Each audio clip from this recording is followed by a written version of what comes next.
warahmatullahi wabarakatuh. Perkenalkan, nama saya Tia Rahmawati dengan NIM A1P1230064. Di sini saya akan menjelaskan materi saya yang berjudul Administrasi Kesiswaan dalam Pendidikan. Baik, langsung saja kepada materinya. Administrasi merupakan sesuatu yang sangat penting di dunia yang semakin kompleks dan majemuk seperti saat ini. Melalui fungsi-fungsinya, administrasi membantu masyarakat di dunia untuk mencapai tujuan dengan cara efektif dan efisien.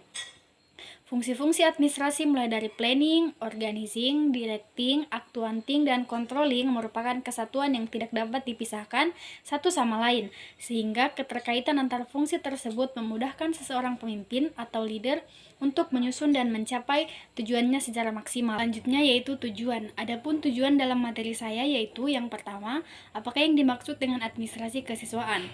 Yang kedua, apakah tujuan dan manfaat dari administrasi kesiswaan? Yang ketiga, apakah ruang lingkup dari administrasi kesiswaan? Yang keempat, apa saja hal-hal penting dalam administrasi pendidikan? Yang kelima, apa saja peranan guru dalam administrasi pendidikan? Dan yang terakhir, apa saja organisasi dan kegiatan peserta didik dalam administrasi pendidikan?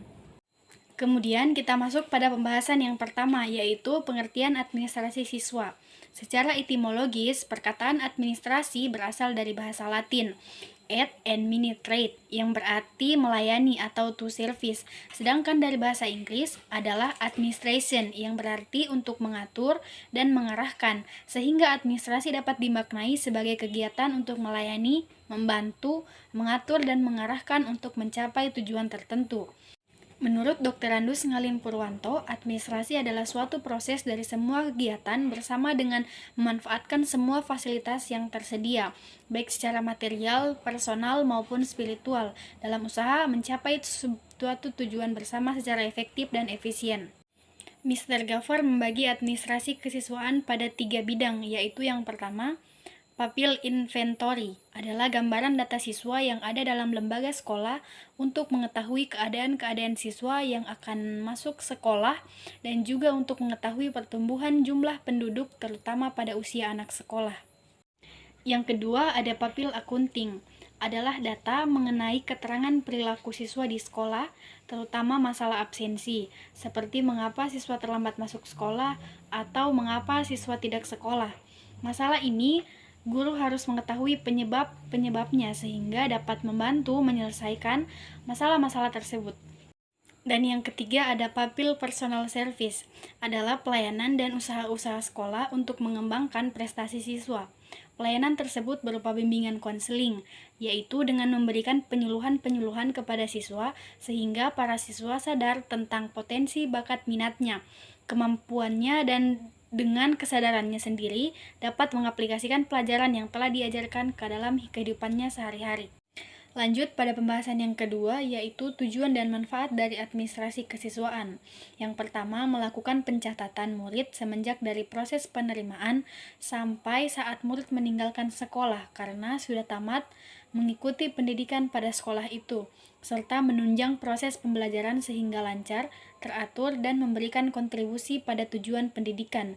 Yang kedua, dapat mengetahui kuantitas dan kualitas siswa yang ada. Yang ketiga, dapat memetakan asal siswa, baik itu daerah asal ataupun sekolah asal siswa, serta setelah lulus juga kita bisa dapat memetakan penyebaran lulusan siswa tersebut. Yang keempat, dapat membuat suatu lingkungan pembelajaran yang nyaman karena adanya tata tertib yang tertulis untuk siswa. Nah, pembahasan selanjutnya yaitu ruang lingkup administrasi kesiswaan.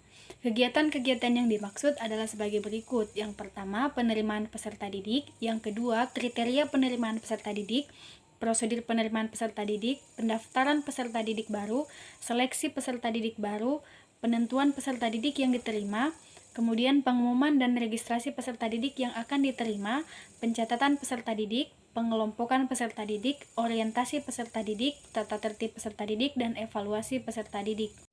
Kemudian, ada hal-hal penting dalam administrasi kesiswaan. Dalam kegiatan administrasi peserta didik, ada beberapa hal yang sangat penting, yaitu pembinaan peserta didik, mangkal kenakalan anak remaja, dan penanggulangan penyalahgunaan narkotika, ganja, morfin, alkohol, dan sebagainya. Peranan guru dalam administrasi kesiswaan. Dalam penerimaan siswa, para guru dapat dilibatkan untuk diambil bagian.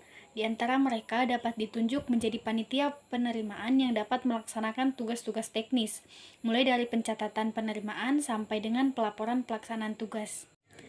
B. Dalam masa orientasi, tugas guru adalah membuat agar siswa cepat beradaptasi dengan lingkungan sekolah barunya. Peranan guru dalam hal ini sangat penting, karena andai kata terjadi salah langkah pertama, berakibat kurang menguntungkan jiwa anak untuk waktu-waktu selanjutnya. C. Pengaturan kehadiran siswa di kelas. Guru mempunyai andil yang besar, juga guru diharapkan mampu mencatat, merekam kehadiran ini meskipun dengan sederhana akan tetapi harus baik. Data kehadiran ini dimungkinkan untuk bahan pertimbangan penilaian terhadap siswa, misalnya sebagai pertimbangan dalam menetapkan kenaikan kelas. D. Dalam memotivasi siswa untuk senantiasa berprestasi tinggi. Guru juga harus mampu menciptakan suasana yang mendukung hal tersebut. Hal ini dapat mereka lakukan misalnya dengan membuat grafik prestasi belajar siswa-siswanya. Organisasi dan kegiatan peserta didik dalam administrasi kesiswaan. Yang pertama, pembinaan siswa dan organisasi OSIS. Salah satu segi dalam pendidikan ialah membina siswa agar dapat berdiri sendiri atau memiliki sifat yang mandiri. Untuk membina sikap generasi muda pelajar seperti ini, maka sejak di sekolah, para siswa dibina dalam hal berorganisasi. Salah satu sarana atau wadah yang bersifat intrakurikuler yang melatih para siswa untuk berkembang ialah melalui OSIS. Sesuai dengan keputusan Direktur Jenderal Pendidikan Dasar dan Menengah Departemen Pendidikan Kebudayaan tanggal 9 Juni 1980 C/Kep/080 tentang pendidikan dan pengembangan kesiswaan, maka seseorang administrasi harus menguasai cara-cara pembinaan OSIS.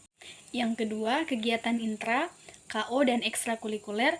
Dalam Surat Keputusan Menteri Pendidikan dan Kebudayaan Republik Indonesia Nomor 0209-U-1984 tentang perbaikan kurikulum sekolah menengah untuk tingkat atas bagian lampiran, dijelaskan tentang pengertian intra, KO, kurikuler dan ekstrakurikuler.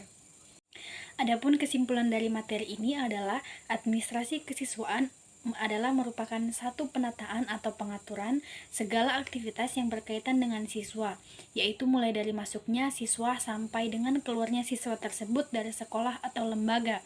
Terdapat juga tujuan dan manfaat dalam administrasi kesiswaan, yaitu salah satunya melakukan pencatatan murid semenjak dari proses penerimaan sampai saat murid meninggalkan sekolah, karena sudah tamat dan mengikuti pendidikan pada sekolah itu, serta menunjang proses pembelajaran sehingga lancar, teratur, dan memberikan kontribusi pada tujuan pendidikan.